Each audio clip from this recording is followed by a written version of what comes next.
คือภาพบรรยากาศการจัดงานดองอยู่เมืองคงเซโรนเมืองคงเซโรนแข้งสารวัตรจัดงานดองโอ้ห้องไฟต้นแก้วที่ว่าสองเศร้า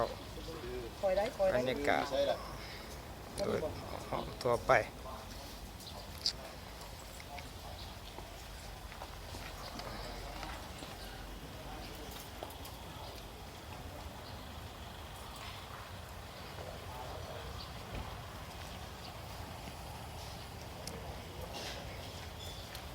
ชื่อว่าโต๊ะเกียมฟอก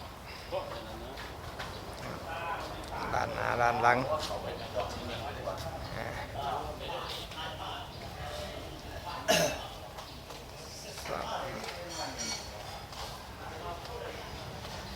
มีโต๊ะจะมี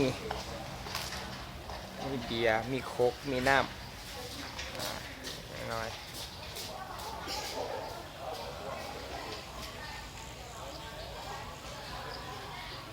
หลังนะ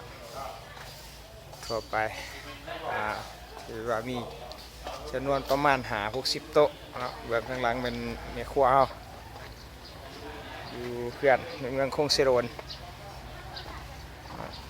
สวัสดี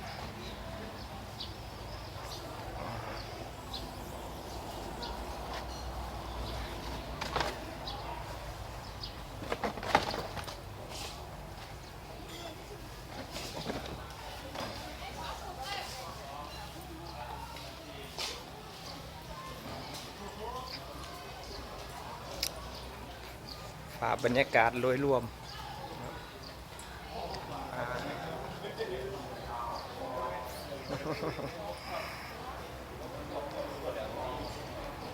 ไอ้เนาะมาเตรียมตอนรับแขก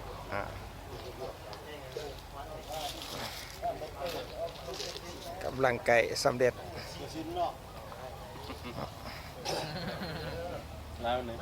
อันนี้จะวาวใจวาวใจปั๊มจกมาเลย100,000ได้ที่นี่เอาร้านเปรี้ยวตรงใหม่ตรงใหม่นี่ตรงใหม่ก็พาแพทย์สิครับตรงใหม่เป็นมีเดียว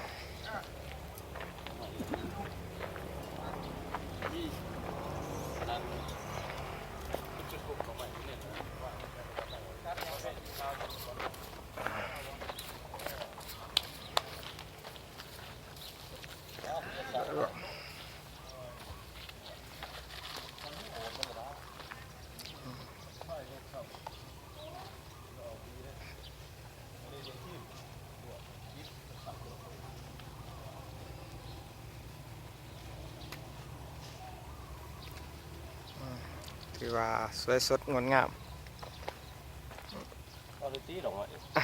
ถ่ายดอกไม้เนาะงามนะฮะมุมมองด้านหน้าด้านข้างที่ว่าสมส่วนนะ